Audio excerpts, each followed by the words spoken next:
Hello friends, मैं हूँ अदिति और आज हम आपके लिए लेकर आए हैं एक Russian war movie T-34। Movie की कहानी बेस्ट है वर्ल्ड वॉर सेकेंड की ईरा में, जिसमें जर्मन सोल्जर्स और रशियन रेड आर्मी के बीच हुए टैंक बैटल्स को एक बेहतरीन स्टोरी लाइन और डिसेंट CGI के साथ दिखाया गया है। तो बिना ज़्यादा वक्त गवाए चलिए मूवी शुरू करते हैं। मूवी की कहानी शुरू होती है 1941 में। मूवी के फर्स्ट सीन में एक रशियन मिलिट्री ट्रक को मॉस्को की तरफ जाते हुए दिखाया गया है। उस ट्रक में रशियन टैंक ऑपरेटर निकोलाई इवोश्किन अपने एक साथी के साथ मिलिट्री कैंप के लिए फूड सप्लाई लेकर जा रहा होता है। तभी उन्हें आगे रास्ते में जर्मन पैंथर टैंक दिखाई देता है, जो हमले की तैयारी में होता है। टैंक को देखते ही निकोलाई वहां से भागने की कोशिश करता है, लेकिन बजाय टैंक से दूर भागने निकोलाई अपने ट्रक को उस टैंक के डायरेक्शन में ले जाता है, जिससे वो टैंक की फायरिंग रेंज में आ ना सके। लेकिन वो जर्मन टैंक अपनी पोजीशन चेंज करता है और निकोलाई को टारगेट करता है। निकोलाई एक स्किल्ड टैंक ऑपरेटर होता है। अपने एक्सपीरियंस से टैंक पोजीशन और अटैक टाइमिंग को कैलकुलेट करते हुए वो ट्रक को लेफ्ट राइट दौड़ाता है। इस टेक्निक का यूज करते हुए वो अपने आप को बचाने में कामयाब हो जाता है और कैंप पहुंच जाता है। कैंप पहुंचने के बाद वो अपने कैप्टन को जर्मन टैंक के बारे में बताता है और ये भी बताता है कि उस टैंक के हमले से बचाकर वो फूड सप्लाईज को सही सलामत लेकर आया है।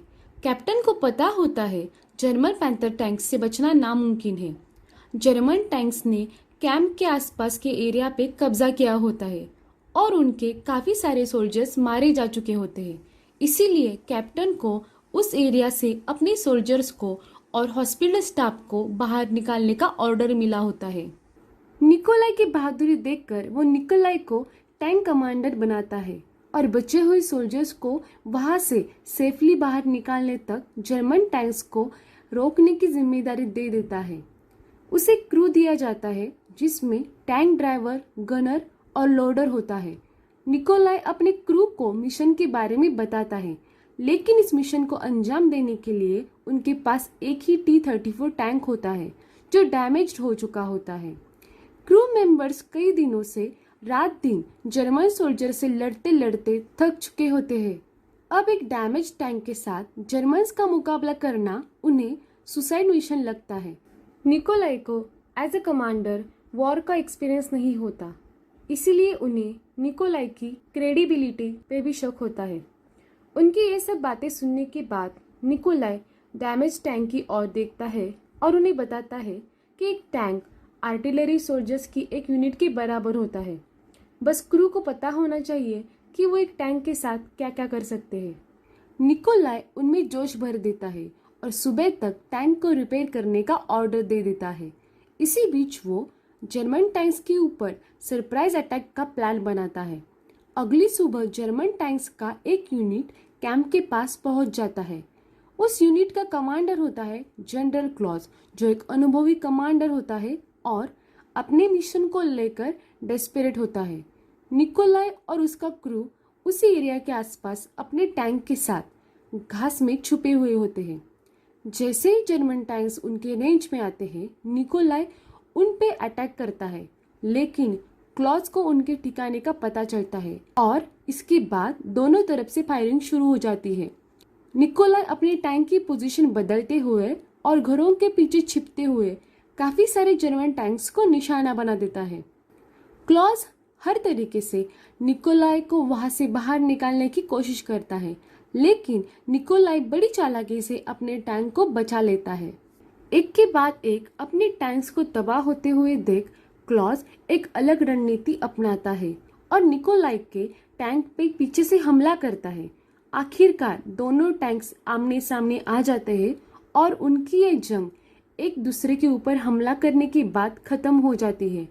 हमले में निकोलाई और टैंक ड्राइवर स्टीफन इंजर्ड हो जाते हैं। निकोलाई स्टीफन को टैंक से बाहर निकालता है, तभी क्लॉज निकोलाई को गोली मार देता है। इसके बाद 3 साल गुजर जाते हैं और मूवी का एक नया चैप्टर शुरू हो जाता है, जिसमें एक नाजी कैंप को दिखाया गया है। उस कैंप में बंदी बनाए हुए हजारों रशियन सोल्जर्स को ट्रेन से वहां लाया जाता है।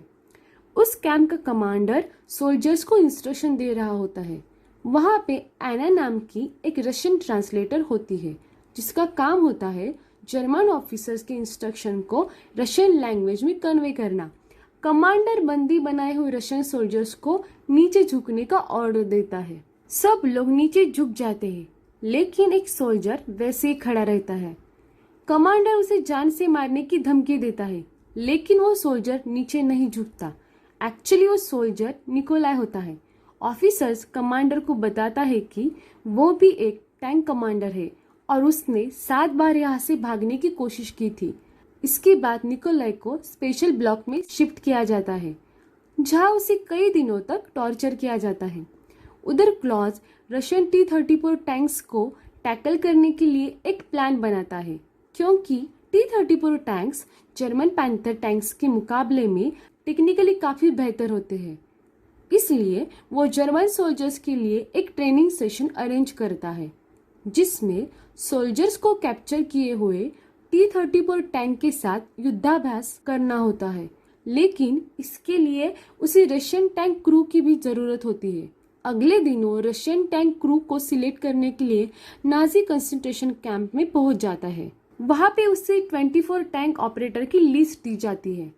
तभी उसकी नज़र निकोलाई की फोटो पर पड़ती है और वो उसे पहचान लेता है। क्लॉस को निकोलाई की टैंक ऑपरेटिंग स्किल का एक्सपीरियंस होता है।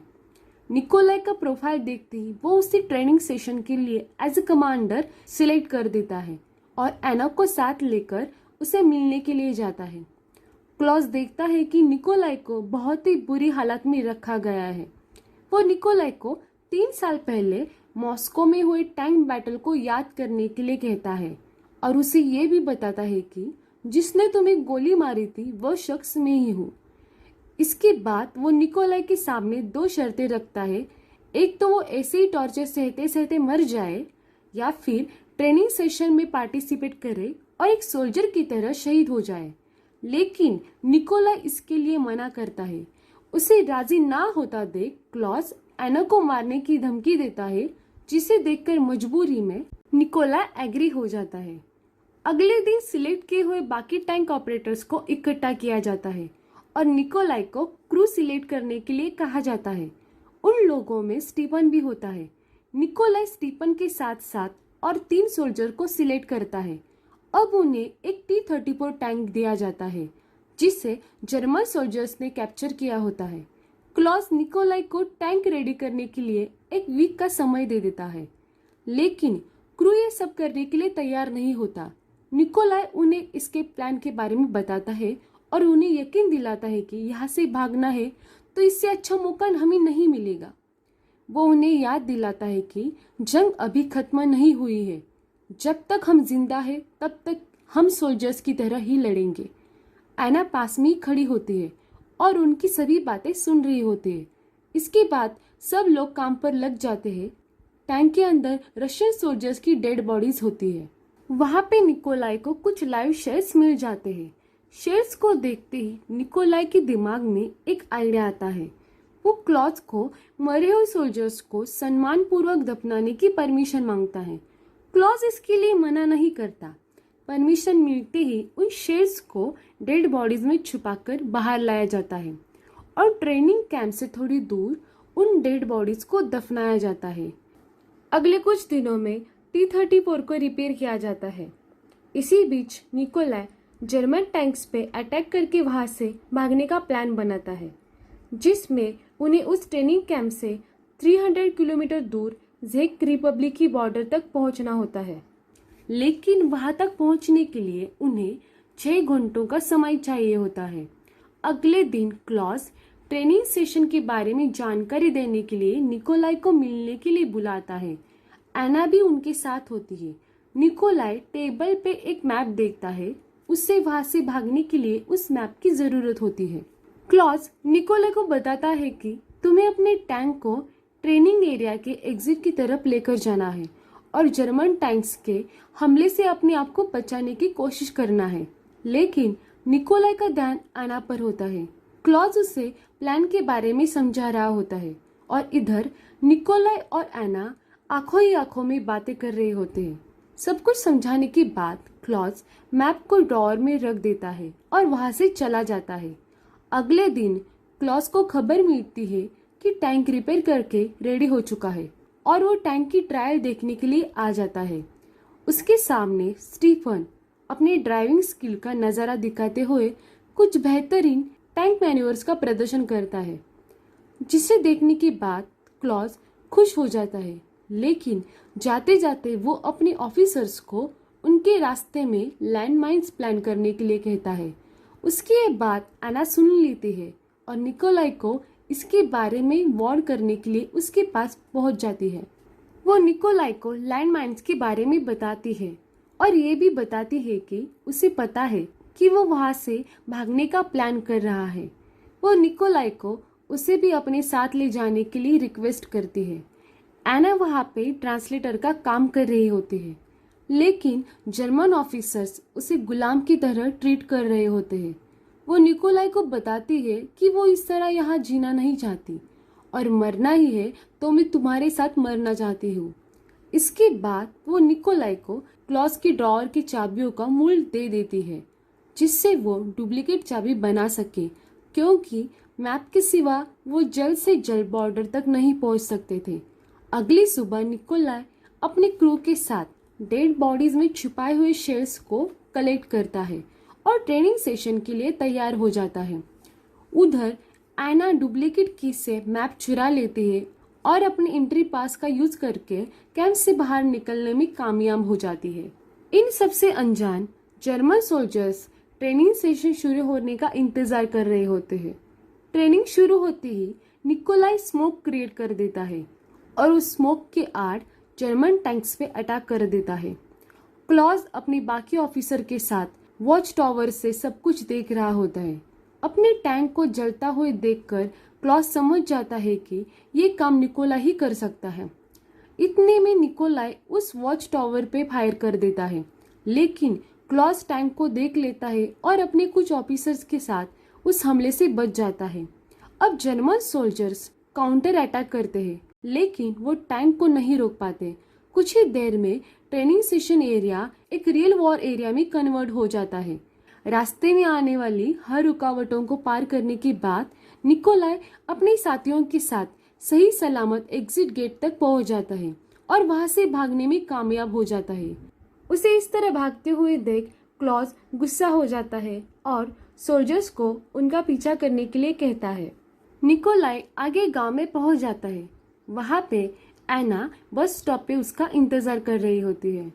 टैंक की आवाज सुनते ही वो समझ जाती है कि उसकी सवारी आ गई है। एना अपने साथ मैप लेकर आई हुई होती है। इसके बाद सब लोग बॉर्डर की तरफ निकल पड़ते हैं। उधर क्लॉज पूरी फौज को उन्हें ढूंढने के लिए उनके पीछे लगाता है। उसे पता होता है जितना फ्यूल टैंक में है उससे निकोलाई ज्यादा से ज्यादा 50 किलोमीटर तक जा सकता है। इसीलिए वो 50 किलोमीटर की रेडियस में आने वाले रास्तों को ब्लॉक करने का ऑर्डर देता है। क्लॉज के हाथों पकड़े जाने से पहले निकोलाई जल्द से जल्द बॉर्डर पे पहुंचने की कोशिश में होता है। रास्ते में वो टैंक में डीजल फिल करवा लेते हैं और आगे एक शहर में रुक जाते हैं। निकोलाई को पता होता है कि ज्यादा देर तक वहां रुकना खतरे से खाली नहीं है, इसीलिए खाने पीने की चीजें और कपड़े लेकर थोड़ी देर बाद वो वहां से निकल जाते हैं।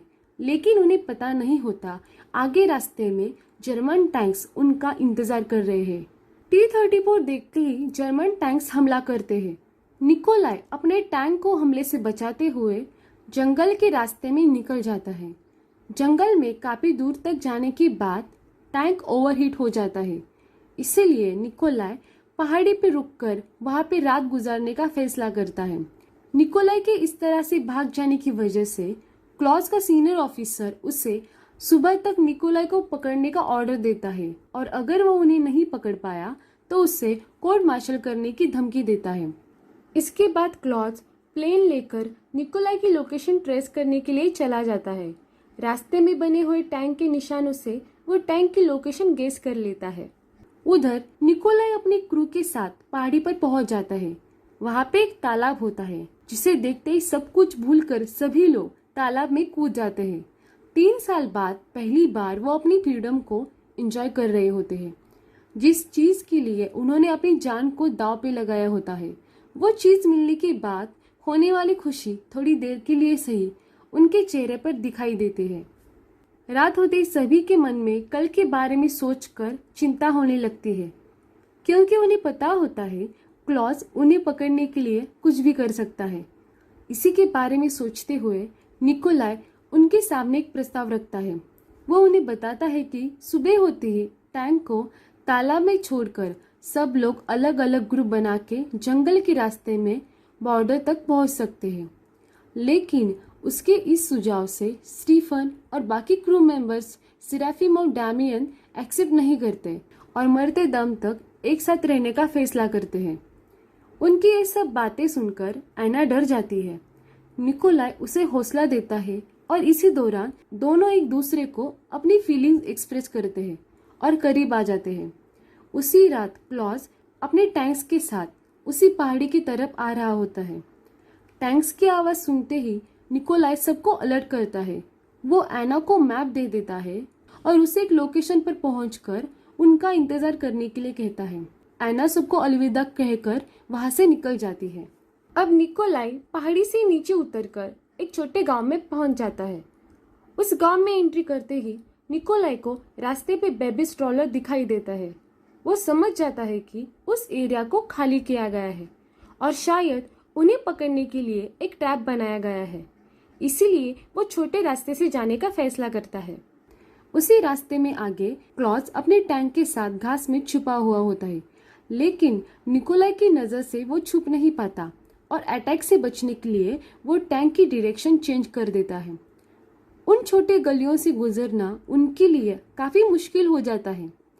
आगे रास्ते में स्लोप होता है और उस स्लोप से गुजरते हुए उन्हें दूसरा टैंक दिखाई देता है, लेकिन स्लोप की वजह से दोनों टैंक्स एक दूसरे को टारगेट नहीं कर पाते।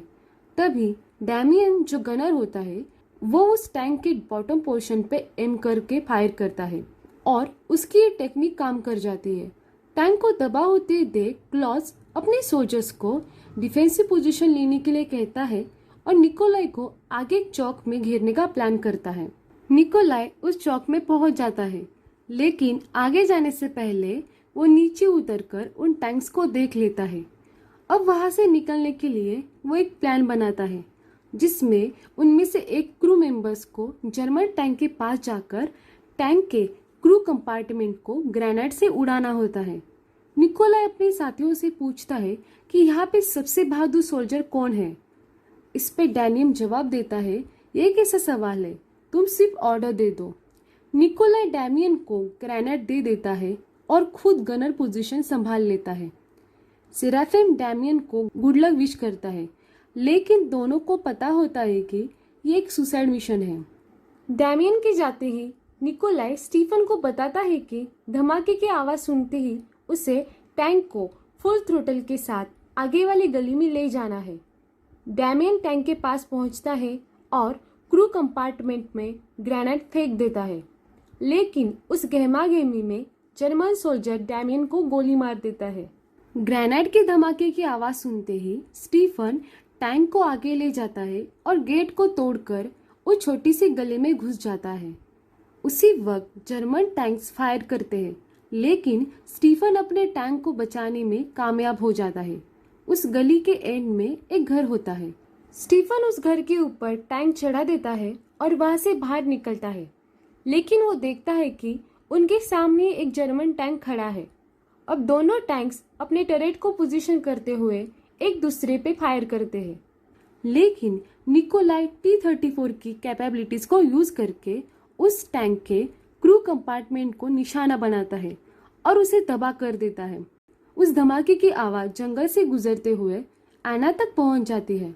आवाज सुनने के बाद वो थोड़ी रुक जाती है, लेकिन कुछ देर बाद थोड़े डाउट्स के साथ वो फिर से उसे बताई गई लोकेशन की तरफ चली जाते हैं। धमाके की आवाज सुनकर क्लॉज भी वहां पहुंच जाता है।